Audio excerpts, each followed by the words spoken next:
Welcome to the Pro Se Divorce Podcast, where you can learn how to turn mediocre mediations into major successes.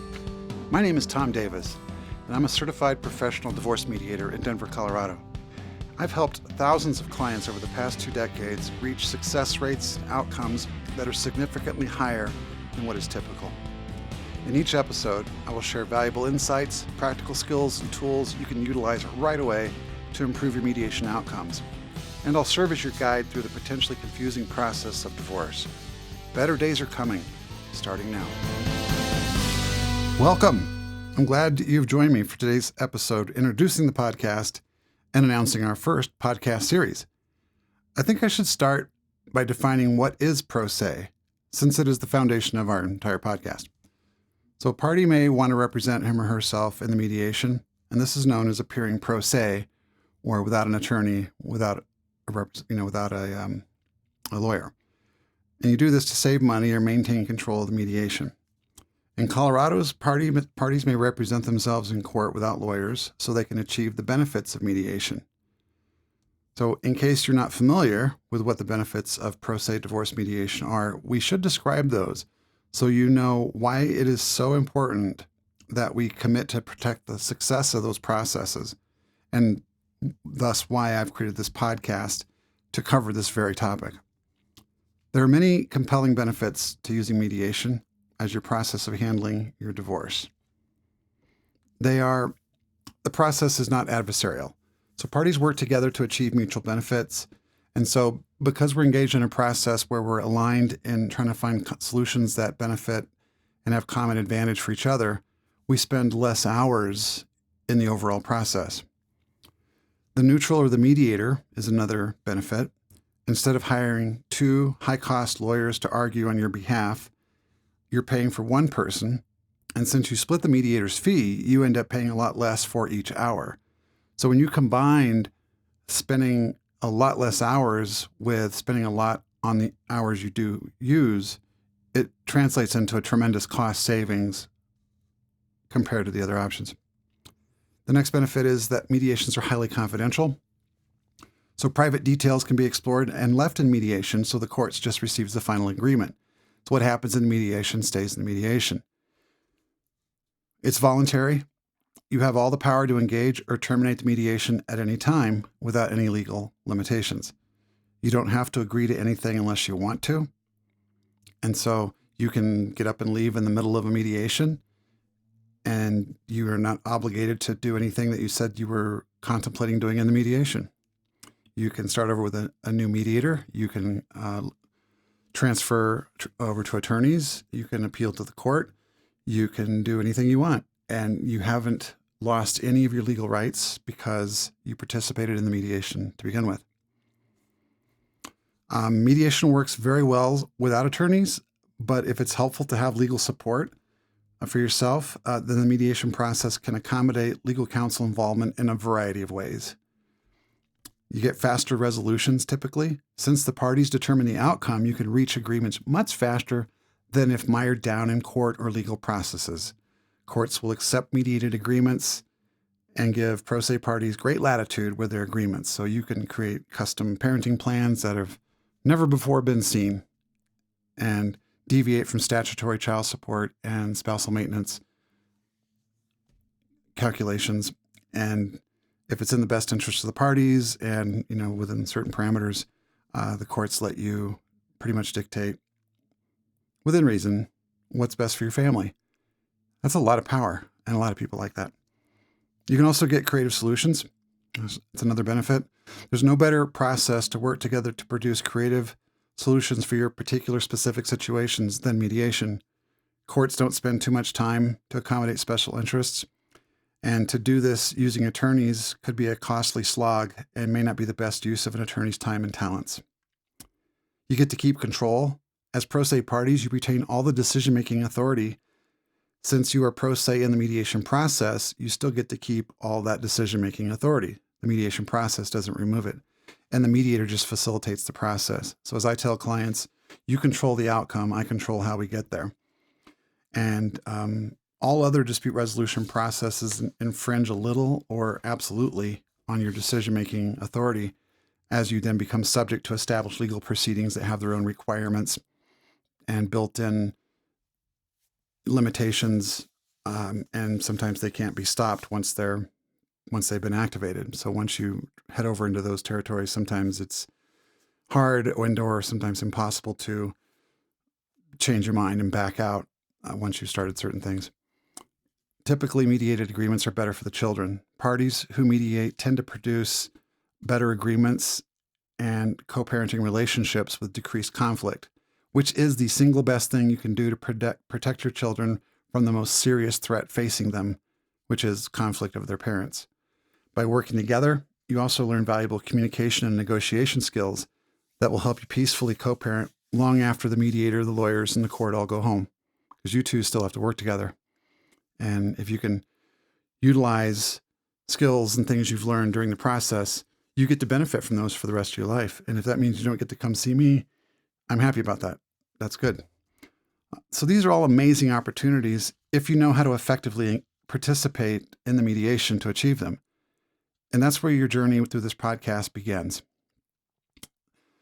So in order to help get started, I've prepared a series of 10 things pro se parties can do to produce successful mediation results.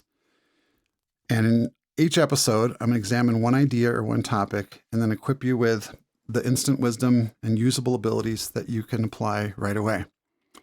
Now, it's going to take me a while to get all this accumulated insight and experience down for you that I've accumulated over the last 2 decades. So follow and subscribe, however it is on your platform, and then you can have access to these powerful bits of knowledge and transfer that to you as they become available. Even if you're not currently going through a divorce, here are a few reasons you may wish to follow and subscribe anyway. 1, there's a lot to learn that can be applied to even thriving relationships. I hear this all the time from clients. In fact, I've had more than 50 clients say, had they utilized some of these techniques during their marriage, they wouldn't be in my office at that time. So there's some good stuff to learn that could be applied to your life. You may have a friend or family member now or in the future that may need to hear what is shared here, and you'll be in a position to divert them lovingly here to a respectful, more beneficial process before they make the call to a lawyer and didn't really even learn about this option before they get engaged with some other process. And that is a very loving thing to be able to do. Situations change. Perhaps you're working to save a troubled relationship now, and the more you learn about pro se divorce and mediation, it might serve you both better to be prepared should you proceed to divorce anyway. And again, you may learn some things that can help. One of the areas, just as an example, that I've been involved with in helping people who are not going through a divorce and don't want to go through a divorce is in the negotiation of what's called a marital agreement. So rather, it's like a postnuptial agreement where you pre-decide how certain things are going to go should you file a dissolution or petition for dissolution to the court here in Colorado. And so if the strains on the relationship are financial, for example, we can predetermine how the marital property and the maintenance and things to the degree we can are going to be handled. So it takes all the pressure off of, the relationship. And I've actually seen a bunch of relationships move forward successfully after we took away the issue that was bothering them. It's something a therapist can't do because a therapist can't write something that's legally binding for the parties. Whereas in the case I'm thinking of, one of them was very thrifty and the other one liked to spend all the money as soon as they got it, and this created a major marital disturbance, as you can imagine. So we agreed that they would split the properties and the income, and after the bills were paid and investments were made in their retirements, things like that, they both have whatever was left to do what they wanted. One wanted to save it, the other wanted to spend it.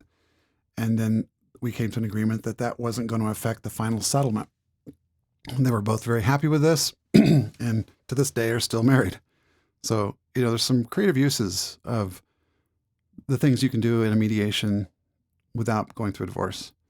And the last reason that you may want to hang around a little bit or stay plugged in is that maybe you're already divorced, or you're going to get into a relationship with someone who is divorced, and there might be co-parenting or issues that come up after the divorce, after the decree, child support modifications and performance issues and things like that. And there's a lot of value in understanding what happens on that other side of divorce, so after divorce. So in the meantime, before I get all of this down in a format where you can search for it and listen to it and find what you want, if you have questions, don't see what you need just yet, feel free to reach out to me. My contact information is in the show notes, and I'm always happy to speak to folks about their questions. Okay, announcing our 10 tips series, and the first episode in that one is going to be a powerful one. So I'm teasing it. I'm setting it up for you so you hopefully will get interested in it and come back. But it's about getting clarity on what your internal versus your external goals are before the mediation starts. So by properly defining these, you determine your overall path through the mediation, the negotiation, and the divorce process, and it can directly impact your chances for success. And what is a success?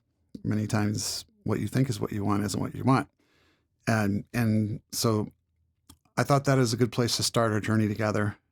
So that's going to be coming up in our very next episode. So that's it for today. I wanted to thank you for making the investment of your time and attention into this podcast. And in exchange, you'll learn so much that will benefit you and in your life before, during, and after divorce.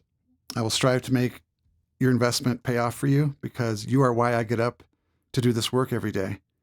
With every family I help, I feel like I'm doing my part to make the world a little bit better place.